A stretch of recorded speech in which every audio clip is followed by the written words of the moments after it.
to be wealthy? Do you want to be in control of your finances? Do you feel like you mostly get financial advice from people who are trying to sell you a bank's products? If your answer is yes to any of these questions, then stay tuned because you are at the right place.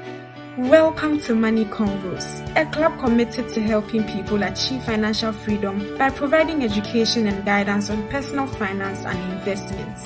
We have a group of experts who share their knowledge and give practical advice with no strings attached.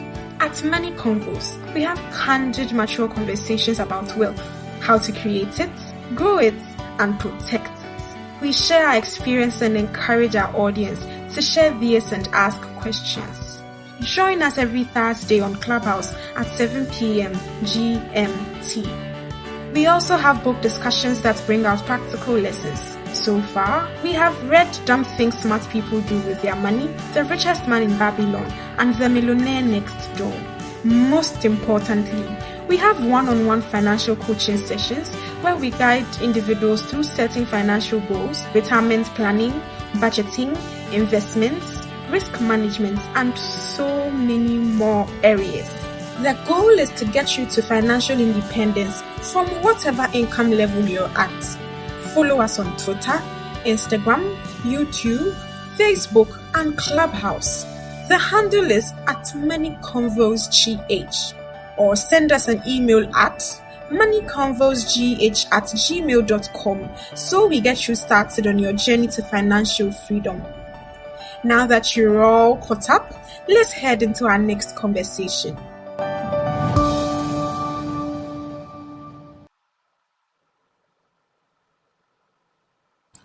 Okay, welcome to today's conversation. We are on the second part of Who Moved My Cheese? An interesting story about change written by Spencer Johnson. And today we have a special guest joining Jennifer and me. So first, welcoming back Jennifer to the book review. Jennifer wasn't too well last week. So hi Jenny, how are you? I'm fine, thank you, and you? I'm great. So you are recovering, right? Yes, I'm recovering. Oh, Thank you very much. wonderful. Nice to have you back here with us. So there's a lot of rapport that you missed last week, so we'll fill in the blanks. Yes. And today we have a special guest. Would you like to introduce our special guest to our audience? Hi, Brian. So, today our special guest is in the person of Brian Nino Omabo. So he's a banker and works a very prestigious bank in Ghana, and he also has he's a big man. So yeah, when I grew up, I want to be like him. So he's Awesome. coming today to discuss with us and share some insights on this book as well. Welcome, Brian. Nice to have you here. Thank you. My pleasure to be here. Great. And this is not Brian's first time on the Money Convo stage. He joined us a few weeks ago to talk about taking loans. Gave us a lot of tips. So if you've not heard that session, then you should head over to Clubhouse and follow and watch the replay. Or you could also go on social media, just scroll down till you get to that point and you would see the link to the replay, or just message us, DM us on anywhere on social media. Our website will be up soon, so it will make the links even easier. So, all right then, welcome again, Brian. So let's get into this conversation. I see Mimi in the audience. Hi, Mimi. Mimi will be joining us next week, so spoiler alert. Okay, so first off, what's your take on this book? Let's start with Brian, then we hear from Jenny. Brian? Okay, so good evening, everyone, and I hope you're all doing well. Thank you for having me. Generally, I think it's quite an asset. It's a very good read. I've been wanting to read it for quite some time. I've actually gotten copies of the book as a gift in the past. I just haven't gotten the opportunity to take time and then read it. But then in preparation for this program, I actually went through it and wow, it's actually, there's a wealth of information and a wealth of experiences in there that's I'm sure we can all share and learn from each other. So I think it's a very good read. Great. I think, Brian, you've been very stubborn with this book. You received it as gifts, just a multiple gifts. Hey, Chairman. Finally, Money Convos got you to read the book. So, Jenny, hooray to Exactly. us. I know, right? We finally got to drink from the Perian Yeah. spring. Okay. Jenny, how about you? What's your take on the book? Okay, so this book was very short, but then it is like very punchy. It has a lot of lessons, but then and the examples were like really close to home. So I really like the way that it started with people's friends and all of that, and then they got the lessons from, let's say it was anecdotal, but then they still got the lessons as it pertained to their life. So I really enjoyed reading the book, and I really like the lessons that we got from it and how we can make it impact our own lives as well. And I like, you can identify with, like, if not even one, if let's say you're not one character in the book, you can identify with, let's say, some traits of different characters in the book. So I'm really happy that we read this book and we are discussing it. Yeah. Yeah, it gets you reflecting and finding out who you are like. So in the first part of the book, as I was discussing with David last week, it was more about the story of the mind, right? But the discussion that happened afterwards, now that's where there's a lot of reflection going on. So Yeah. if you watch that first session, you see that I was so energetic. I was like, oh my god, this is the best book, this is the best book. But reading that part, that second part, the reflection, man, I ain't gonna lie, I'm no saint. It got me doing some reflections, right? So let's get in there and talk about some of the things. The first point that I want to discuss is the denial. And pardon me, I last week we were talking more about the story and the characters and the journeys of the rat. So if you've not watched that, I don't want to get into too much of a summary of the main story. I want us to dive deep into the lessons that we picked up from there. All right. So the first lesson, or the first thing that I was reflecting on, was about denial.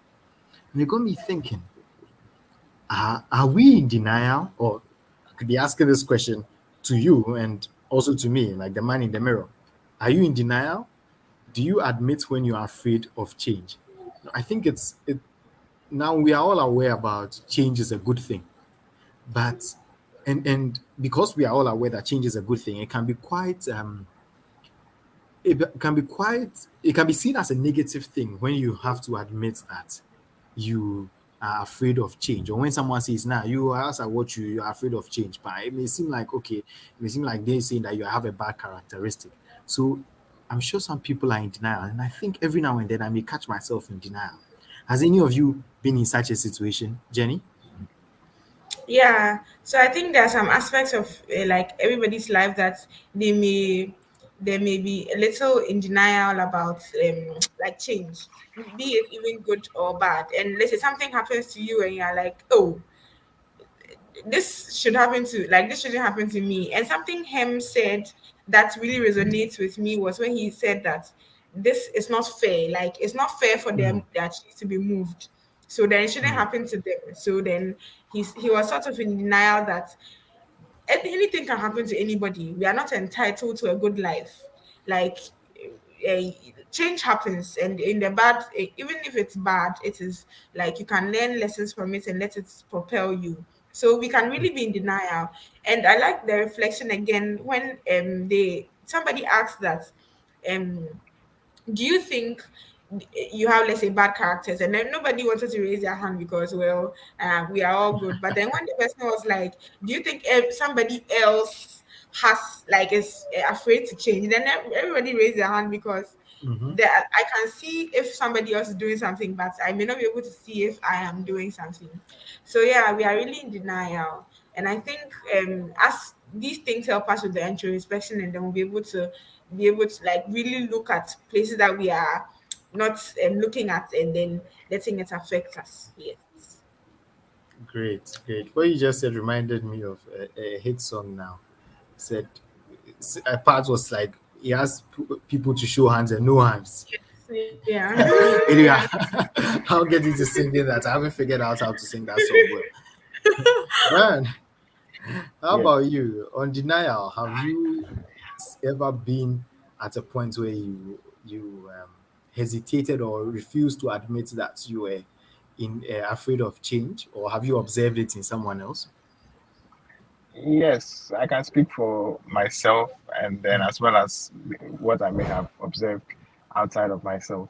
So, um, I got into the corporate world expecting to fit into a role that will be aligned to exactly what I studied in school. Well, I ended up in the same sector. I'm working in finance. I studied banking and finance in school. So somebody from outside may think, I mean, and yeah, at all lines. So you're actually right where you want to be. It turns out my specific role that I'm doing in the organization isn't so much of what I actually initially wanted for myself. But then that's where the opportunity presented itself. So I had the choice to either adapt to it or find something else to do. At the time, I didn't have any other opportunity, and this was what was right and brimming then. And so I had to. I mean, initially when it came, I was like, but I sat in class with people who study the same things that I did. I mean, applied for the same kind of opportunities that I did. So why is it that they get to do exactly what they have been studying all this while and they actually just fit right into it? And then I am here now coming to adjust into a role that I'm not familiar with, I haven't done anything similar to before. I was wondering why me? Why couldn't my story align like those of my peers? But then a couple of years later, I find out that I had to adapt, and here I am today. So that initial denial, yes, I experienced it just like anybody else. But then, I mean, life goes on, so we are all adapting each and every day. Mm, mm. Wow, it takes a lot of humility to admit that. Thank you so much for opening up to admit it. Yeah, that was quite an interesting thing. And I guess now you were like, who moved your cheese, right? Exactly. It was not fair that they put your cheese somewhere else. Yeah. Yes. For me, the biggest experience that came to mind was when my unit or my department had a way we were running things. It was kind of siloed. The administrative tasks were handled by a person in each business unit. Then our chief operations officer thought of a way to centralize operations, have a team there that would take care of the tasks for all business units. And in the beginning, so shout out to Evelyn Ofusudakum if ever she hears this. I was very skeptical, trying to put it all in. Will people understand? Blah blah blah. Man, I actually opposed the plan, right? But there's only so much you can do, and I was proved wrong. It worked out much better, and in fact, the only thing stopping it from being 100%, really, I believe it's people actually believing in the plan and actually putting in all the works, and of course, certain structural things, but in terms as a strategy, I think that was a brilliant one. So now it made me open. Like there's currently something that my HOD Pani, he comes on Money Convos every now and then. He's trying to implement. I'm not totally down with the idea, but I'm fully with it. And the funny thing is, not to blow my own horn, but there was something. One of my main selling points in the 2021 performance review is something that I achieved it, and he wrote a comment in my final review that it's funny how it started off as something I strongly opposed, and he referred me to a time we had a strong argument one night like this, Charlie, serious argument, but I was like, oh wow, this is how it actually started. It was like a huge change. Why are we doing this? Blah blah blah. But Charlie, look at how it turned out, right? So yeah, it's these kind of experiences always remind me that Charlie, let the change come, especially of course if it's good, make sure that it's executed well, not just haphazardly, and yeah, it will all be better for it. So As long as we can admit when we are afraid of change and face that fear, it can be quite realistic. Like in the last part of the conversation I was having with David last week, it's very realistic sometimes the fear that we have. And the book also talks about what the people who are afraid of are actually afraid of and what they need. So we'll get to that part, I think, in the next slide. Oh, no, later. All right. So the next part is there's change. Sometimes change is imposed on us, right? But sometimes we have to observe the change. I think from what Brian observed, he had to realize later that he has to figure it out. So my question to our panelists today, and let me start with Brian this time. How do we notice what needs to change? In the book, the cheese was there and the humans, him and her, they weren't seeing the changes. But the mice used to come, when they come in, they'll check and make sure and look at the state of the cheese, right? And Hall later, when he finally found the new cheese, every day, the first thing he does when he gets there is to observe, right? That's a story. Now taking it into real human experiences, how should we what should we do to notice the changes that need to happen? Okay, so one thing I picked from the onset when I was reading was the mice, the two mice in question, as Sniff and Sky.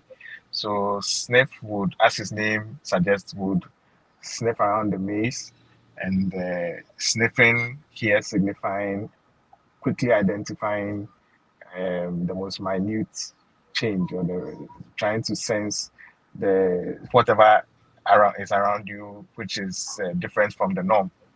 Whereas Scary will just pick that data from Sniff and then quickly just carry around the maze, trying to find whatever they will be able to use to make themselves comfortable. Now, relating it to ourselves in our personal lives and in our corporate lives, I think we can learn from Sniff in the sense that, not to suggest that you should just go about poking your noses around everywhere trying to find out, hey, what's new over here, what's happening in this department, or just trying to squeeze out information from any and everyone. I think it just suggests that you should have heightened senses. Just do your job, go to work and do your job, do what's assigned to you, but then don't let it be mundane. I feel you better serve yourself if you keep, I like to call it, an extra ear on the ground. Try and listen out for new opportunities that are around you. You may not be so happy with what you are doing currently, but then you work in an organization. Things change, people resign, new people are recruited, new opportunities are created, new departments are formed from old departments, some are merged, some are expanded. Definitely it won't be like that forever. Something is bound to change. So just keep an extra ear on the ground for opportunities. It may be for yourself as an individual, or it may be for your group or your team if you are working in a group. Don't just be, for want of a better word, don't be comfortable with things as they are and always be sulking in your own corner. Put in a little extra effort to try and find out what's happening in the next space and how it can benefit you. You'll be surprised at how much you can benefit from that. Yes. That's a good point.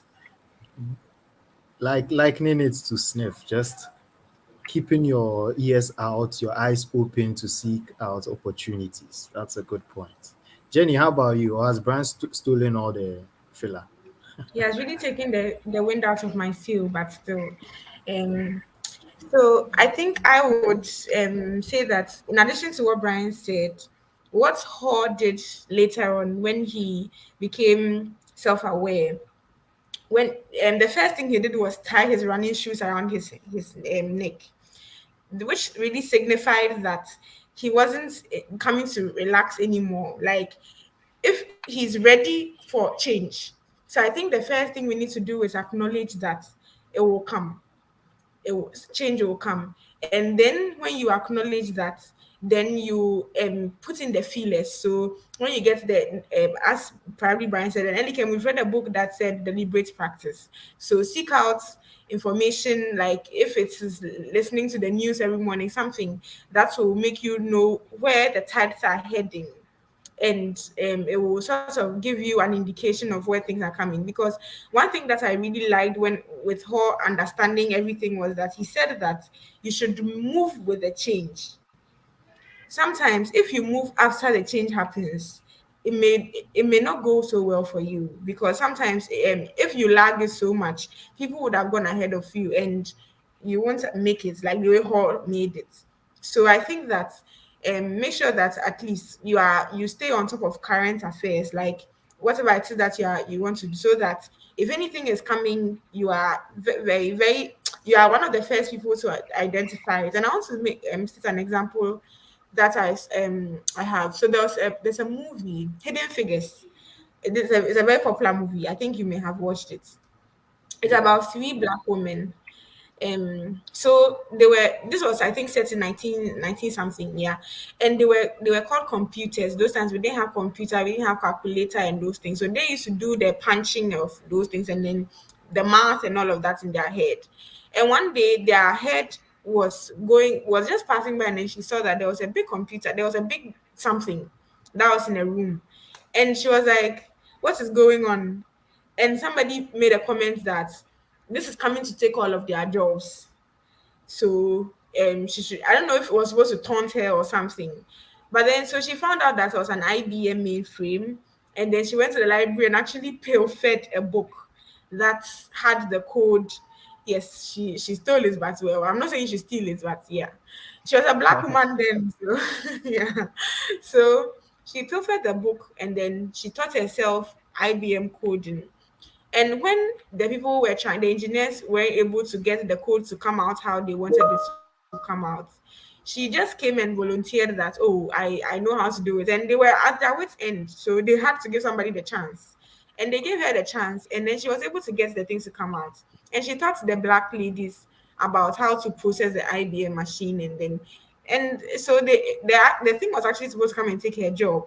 But then she made sure that she was moving with it. And then at the end of the day, she was even the one who was controlling the machine. So I think this reminded me of that. And that's a very good position that I think will help all of us if we take it, myself included. Thank you. Perfect example, and it's based on a true story, right? Yeah, Yes. it is. Ah, great, great, great. So looking at the comments, Mimi is saying that the wish to notice what needs to change is to have a curious mind. Yeah, that's a good point. For me, I would say that really it's what you said, and it's about keeping a keen eye out. And there's something about the news. I love the news. I was talking to a friend last week. Her background is industrial arts. She did something like that in tech. Basically, she can make a lot of nice gold chains and gold rings. You know what I'm saying? But now she's talking about data analytics and data science, and I was like, what? You know? And she's just she in her mind she's like, I just want to make money, and she sees actually where the world is going, tech all the way. So she's going on YouTube. I was so impressed. I was so impressed. So yeah, that kind of thing. How do you know if you are siloed and you're not listening to the news, relevant news, or in fact whatever news in your industry or whatever you are interested in, just keep your ears open and listen to something, and you'd realize the things that are changing, the gradual changes. If it's NFTs that you would observe that people are going into and you can draw, why not? So yeah, great. Okay, so let's see, what are we talking about next? The book got to a point where the people were having a discussion and someone was talking about how they handled or they approached the four different characters, the people who were like Sniff, Scary, him, and Haw in the organization, and how they treated them, right? So let me just open up to that part and give you a reminder. But I think, in fact, easiest one is Sniff. Let's start with Sniff, like how to treat people who are the Sniffs. Jenny, do you remember that part? Yeah, so I think they were saying that you give them the opportunity to bring up, like, check news. So those people are really plugged into current affairs, like they really know what is going on. So you give them the opportunity to recommend items, like things that are trending or upcoming to you. And then, can I move on? Yes, Okay. go ahead. And then you, when they are able to conceptualize it, then people like Scary, who will take it and then hit the ground running, move on with the implementation of the idea or the execution of the idea that Sniff brought up. So yeah, that's the chain. And then so then you get the idea forming, and then the execution done with Sniff and Scary. Yeah. Exactly, exactly. And then with the horse too, they were the, well, he even started with the hymns. They were the people who initially opposed the change, right? They initially opposed the change, but eventually they they opened up to the change, right? And so as they opened up to the change, they were converted. Then they became like the horse, where they were able to pick up and start changing. But it's the hymns. Brian, do you remember what happened to the hymns? Unfortunately, what happened to them? They had to be let go. Yes. Right? They had to So be let. Mhm. Please yes. go ahead. So the hymns, if I remember correctly, would be the ones that they see everybody else trying to move with the cheese. They are very skeptical, and they'd much rather be in their comfort zone. They'd much rather be doing what they are used to doing. I mean, they are most likely like the people in the organization that you see them as mebahache. I mean, this is how it's always been done. You came to meet That's it it. this way. You get it. And so, yes, you are young, you are brilliant, you come with so many nice ideas and everything, but then you came to meet us here. So be quiet, and then we will show you how it's always been done. They are averse to change. They are comfortable with being at where they are, and the danger with that is you get so comfortable. Every day you nibble on a little of cheese. I mean, you go there, you have some cheese, and then you go back home. And then one day you're going to come only to realize that everything is gone. And then you are going to feel like somebody has taken what is rightfully yours away from you when you forgot to move with the times. So practically, yes, we all work with them. Some of us are them, but then it's about time we reorient our perceptions, basically. Hmm.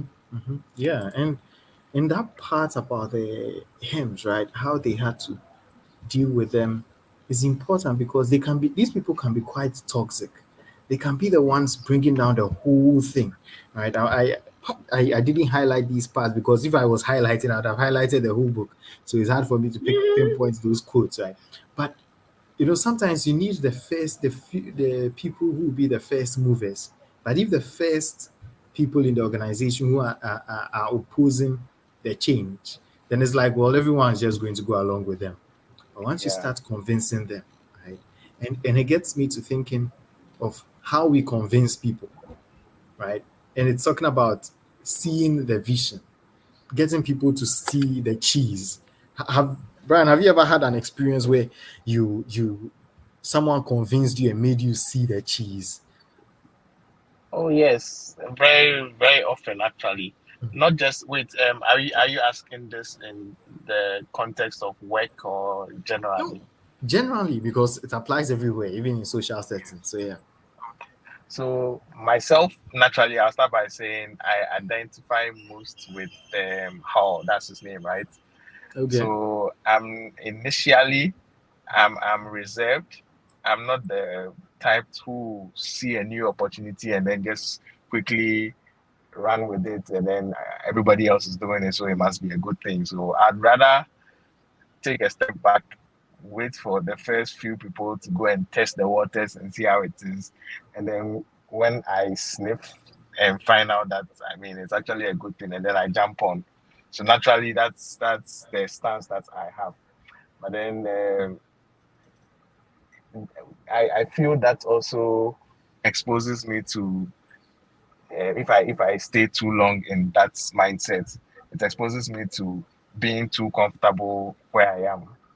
I By don't the know time if you come, it's would have finished chopping the gains. exactly. So just like I Yeah. don't know whether this example will be appropriate, but then most of these get rich quick schemes. So at the initial level, everybody is making so much noise about it. Oh, you put in a little money and then you are going to make tenfold in about a month or two.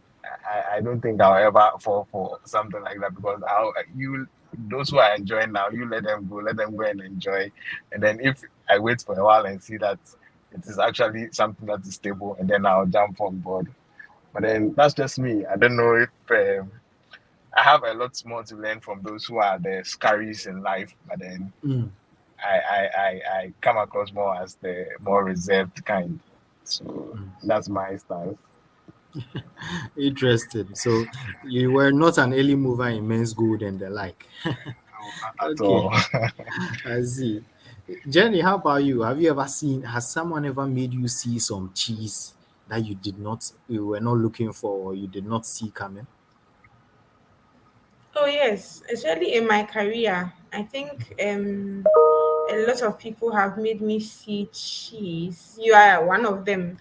I think it's so this is where it is good to have like a network sort of like of a sort where you are connected, like people you share ideas, people you talk, you have conversations and things come up in the conversations, you learn from each other and all. So shout out to Elike Mabusu, you've been very good showing me new Thank cheeses, you, thank you, thank you, mozzarella thank you. and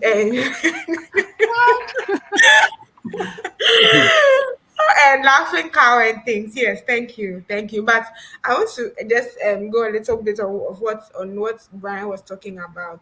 Sure. Um, so I think that usually people, a lot of people are telling me I'm always hey, Mimi is giving you shout out. Go Elikem, yeah, go Elikem. Um, so usually I'm like, oh, Jennifer, she's always rushing, like she's always in a haste. So you think that, oh, I'm in a scary, but then something I read in the book that really resonated with me is that you will make a ton of mistakes, and like there'll be a lot of, you'll be afraid so many times if you are the one that is, let's say, charting things. Because imagine um we are thinking that the Scary and Sniff, they didn't have, like, they had very simple brains, so they weren't thinking like the way Ho and him were thinking. But if they were thinking, you would have had that same like thought processes that Ho had. And so like usually it's very, what do you think, you go and hit and then you come, you go and hit and you come, and you learn from that.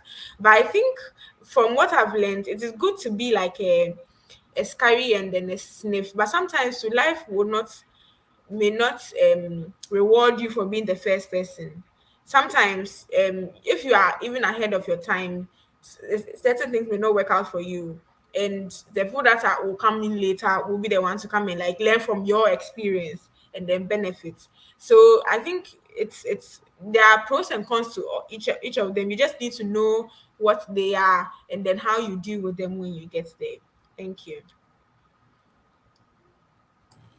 Yeah, thank you for the shout outs. Yeah, and these are good points you have mentioned, right? And it's all in line with what Brian was saying. You have to have that openness to talk to people. Some people are quite secretive, they don't like to share what's going on with them.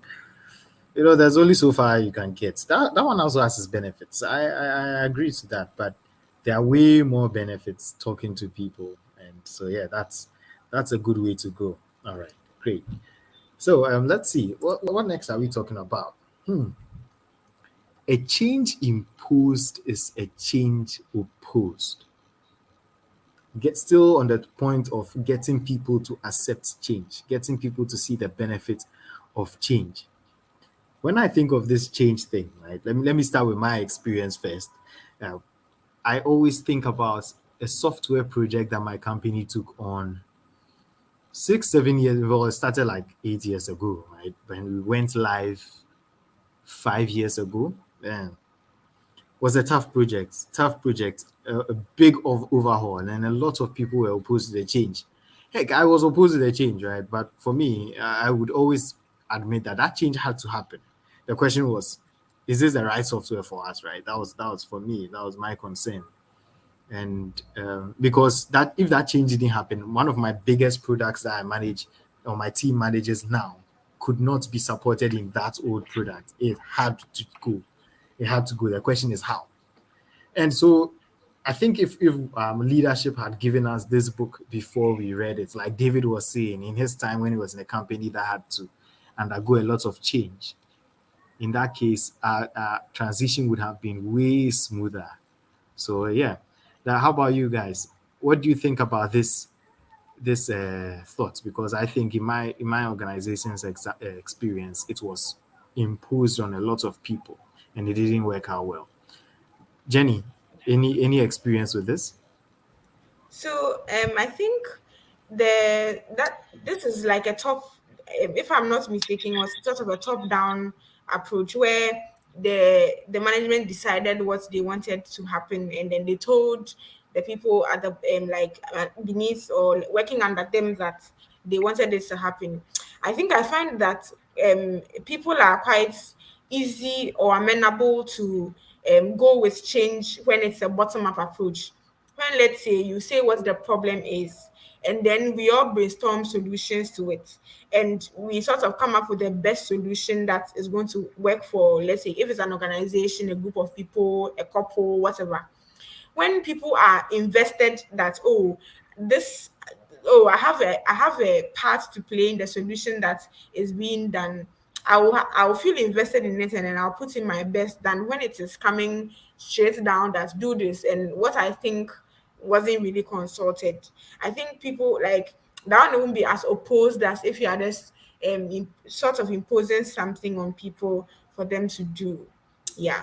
But then again, I think that we are you just if for instance, if let's say there was not so much time to come and do a brainstorming activity for us to get everybody's views and all of that. So let's say the people that are trying to initiate the change should explain to the people that they want to execute the change and let them understand that this is very imperative that we do this, and you get people to rally behind you. Yeah. Yeah, you can easily say that. Oh, you brought the idea, so you know what you do it. So you don't need to even fight for volunteers. Yeah. Brian, how about you? Have you Yes. ever felt like, nah, this thing was imposed on me, so I won't do it? Yes. Any related experiences? As Jenny was explaining, one funny scenario just came to mind. I'm sure everybody has experienced it at one point or another.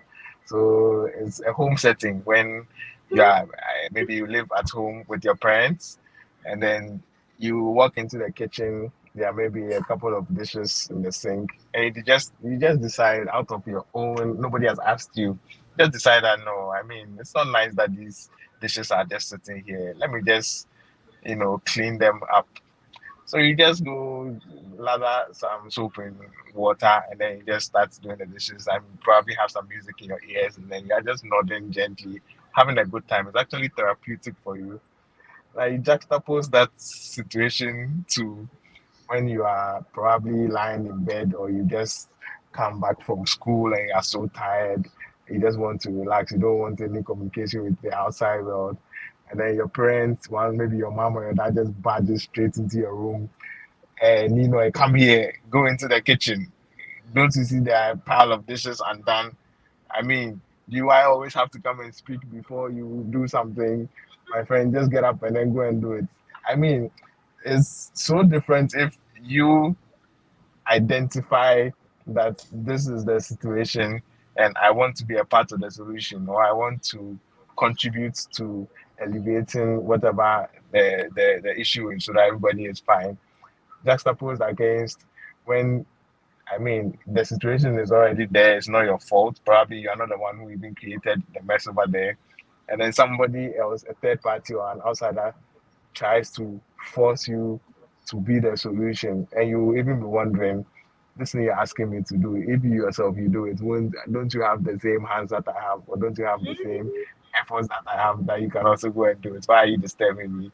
I mean, that's on a much lighter note. But then in the real world, it's very similar. I feel as human as we are more comfortable with Jenny put it as the bottom up approach. So when those of us at the grassroots prefer or enjoy being part of the change making or part of the solution rather than always being the recipient of instructions that, hey, I want you to do this. Don't ask questions, just get it done. Especially when you are not even resourced enough. You are just given direct instructions and expected to present wonderful results.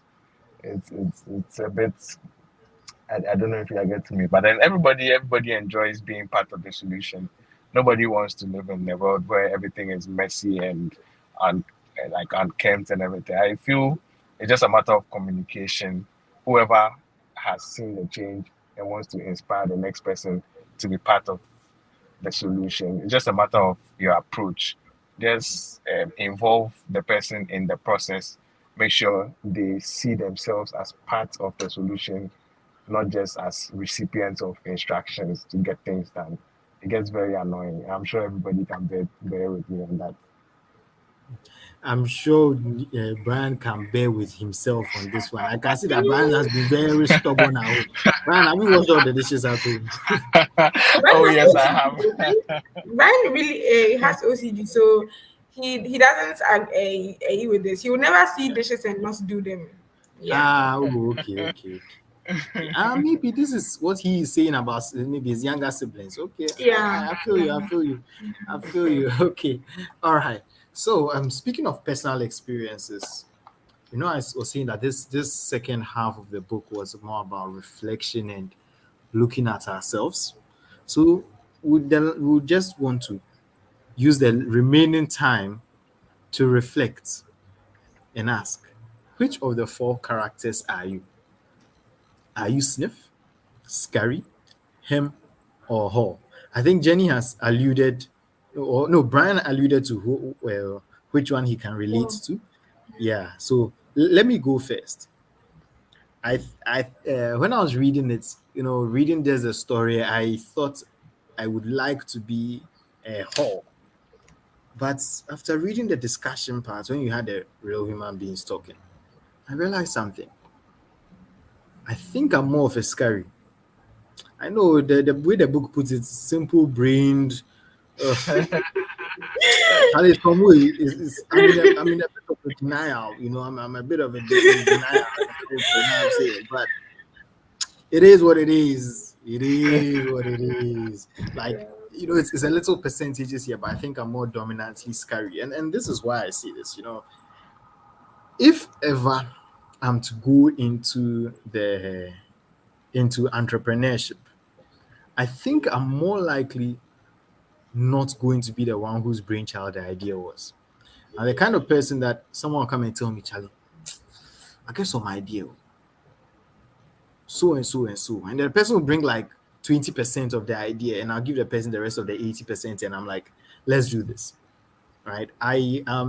Like immediately my mind picks up an idea. Like I have a whole bunch of ideas of my own, right? But when someone else brings me an idea, immediately my mind just starts racing, raise it to the power like 10, and then see how give the person the big picture, and just blow it up and just keep going. Sometimes you start with something, you go like, wait, this thing crowd, whose idea was it? Then you realize it wasn't even my idea to start with, right? But I just bring the energy, I bring the ideas, I just keep going. Like even if the other person is not even following me, actually, I'm going. We had already set the agenda, and something like this, like, and I would always remind people that I'm not the founder of Money Convos. It's Mimi. Mimi is the founder of Money Convos, had already generated enough hype behind it, had gotten enough people going, and I was like, hey, I also have this thing I'm doing, so let's combine it, right? And funny, it all started with a book review, those kind of things. So yeah, so Mimi brought the idea. Mimi was a sniff, and I was her scary, and we are just going on with this idea, and we have plans to make it a big one. So sometimes I even have to. It gets to the point where I even have to say no. Was it yesterday, sometime last week or the week before? Some Yeah, the last week someone had come to me. It was all this. Oh, you related to my work because I have this kind of experience. They have a business idea. They are passing ideas around, and they want to get they wanted my take on it.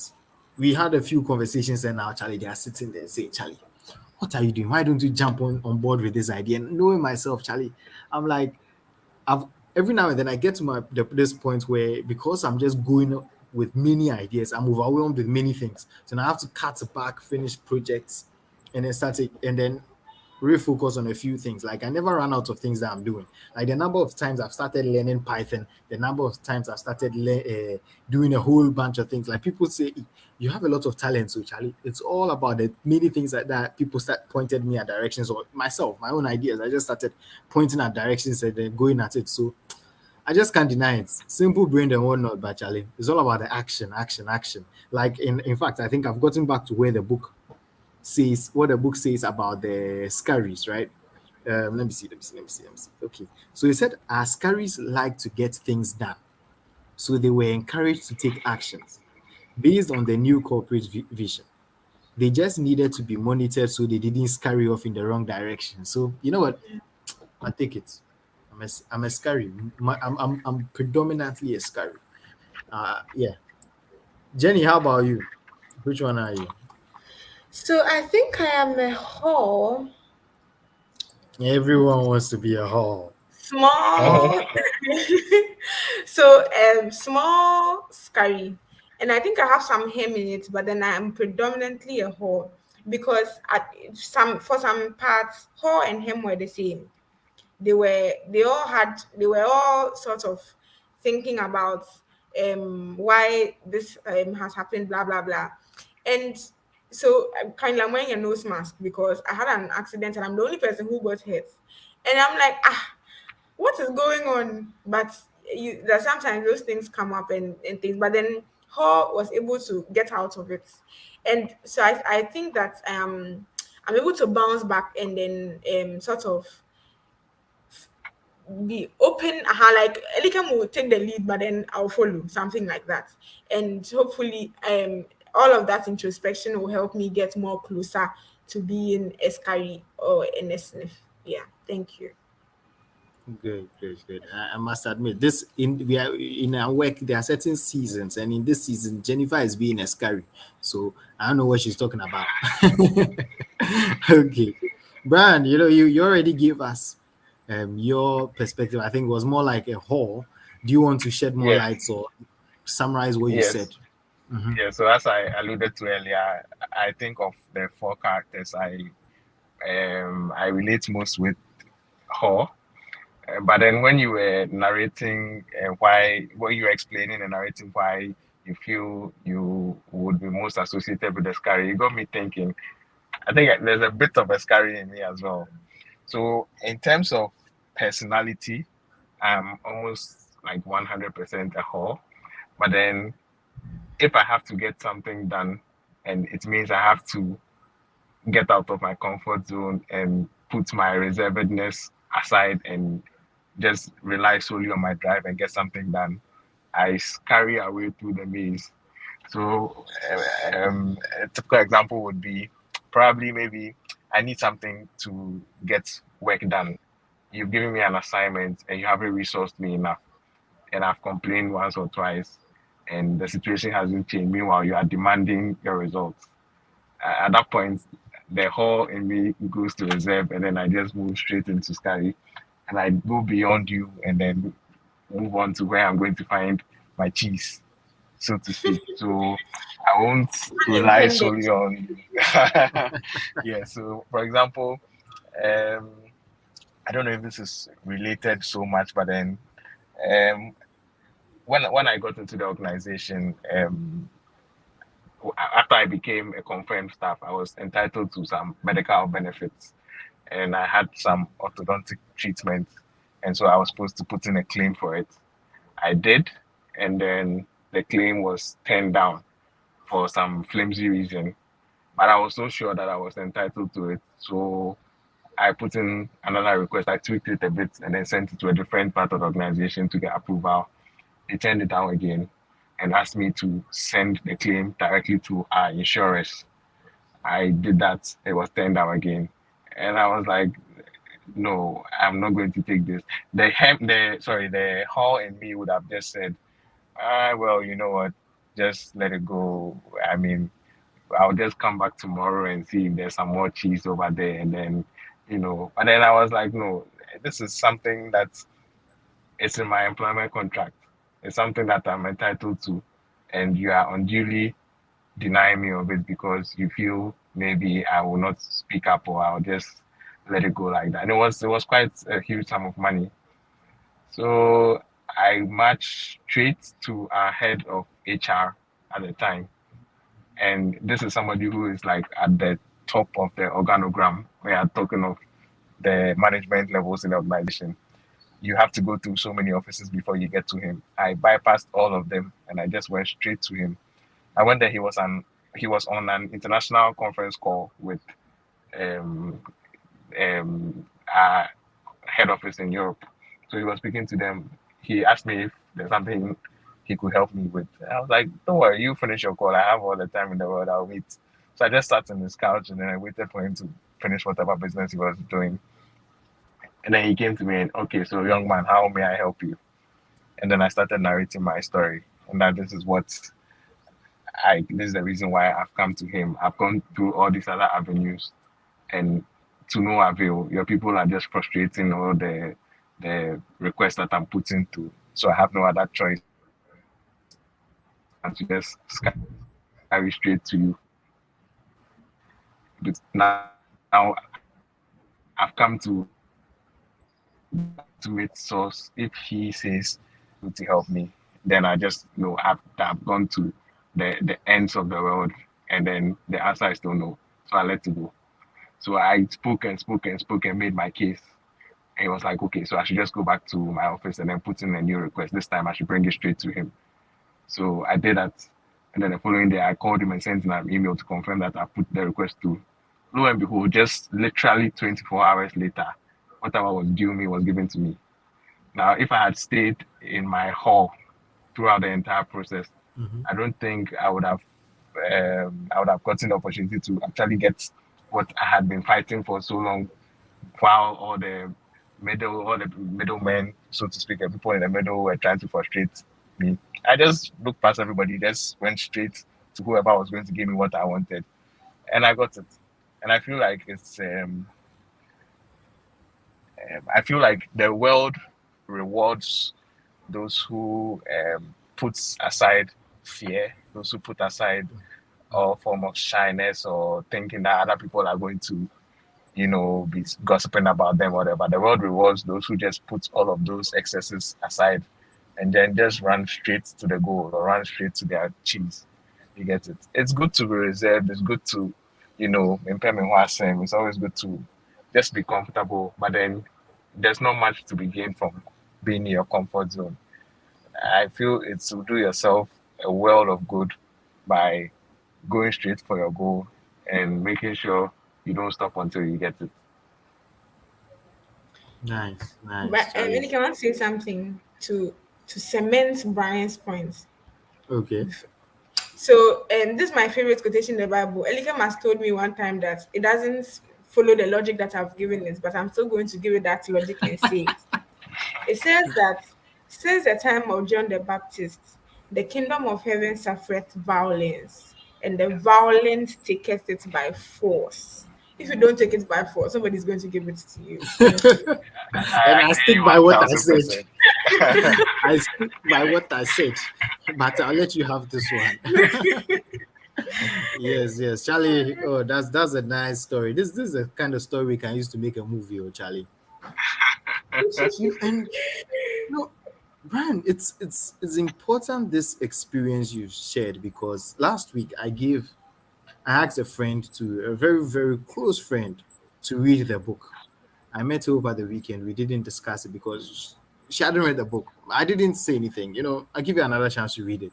But until she reads the book, we won't have that conversation. But it's a very important conversation about change, adjusting to change, And especially as, a lot of my mates, I'm younger than my mates. So a lot of my mates are turning 30, So people are having to reflect and make a lot of changes, So it's a good time for her to read the book. And in fact, I have another friend. I've been telling her about getting out of her comfort zone. Why haven't I even asked her to read the book directly? She follows Money Convos, so I guess I would. You know what? I'm going to get her to read the book. I encourage all of us, right? Let's all give this book to someone to read. This is so simple. It's so simple compared It's so to the short. Yeah. next two books that we are going to read after the next one. The book for June, it's huge, but this book, so short, right? If you sit down, maybe in an hour, less than two, you can finish this book. So goes right to the top, just above Grit and Outliers. So yeah, guys, we've done some reflection. We've read the book. We've been motivated by the story. Shout out to those in our audience, Edem Danjo, who took us through a brilliant session with Ediakwa last week on Thursday, discussing whether to buy or build your own home, your first home. And Mimi also in the audience will be coming to share her thoughts. So Mimi, go through these reflections. It will be your turn next week to answer them. Shout out to David, who was with us last week to have this conversation where we took even more of the story. Very interesting conversation we had there.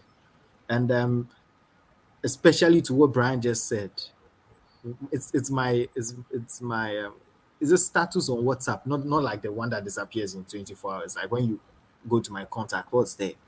Fortis Fortuna Adjuvat. If you like movies and you've watched John Wick, it's tattooed at his back. Fortune favors the brave. Yeah, and if you know anything about John Wick, he gets what he wants. Exactly. Against all the odds. Fortis Fortuna Adjuvat. Man. So if you've not heard anything at all, Brian said you have to go and chase it. And Jennifer said, Jennifer, please repeat it. Since the time of John the Baptist, the kingdom of heaven suffereth violence, and the violent taketh it by force. Wonderful. Wonderful. And I say, get out of your comfort zone and remember that fortune favors the brave. Thank you all for paying attention. Thank you, Brian, for gracing us our occasion with your presence. Until the next time you join us in another book, we'll say thank you and goodbye to you. And to our audience, we catch you on Thursday, where Mimi will be Mimi will give us a case study for us to go through during our Thursday Money Convos session. So follow us at Money Convos GH everywhere: Instagram, Facebook, Twitter, everywhere, YouTube, podcast everywhere. Just follow us and catch up on all the conversations you've missed out on. Goodbye and catch you on Thursday at 7 p.m. Bye. Bye. Thank you. Thank you too. Thank you for taking the time to listen to our thoughts. I hope you learned a thing or two and start practicing. Don't forget to follow us on Twitter, Instagram, Clubhouse, and Facebook. And subscribe to our YouTube and podcast. Do tell a friend about Money Convos so we all become wealthy together. Talk to you soon. Bye.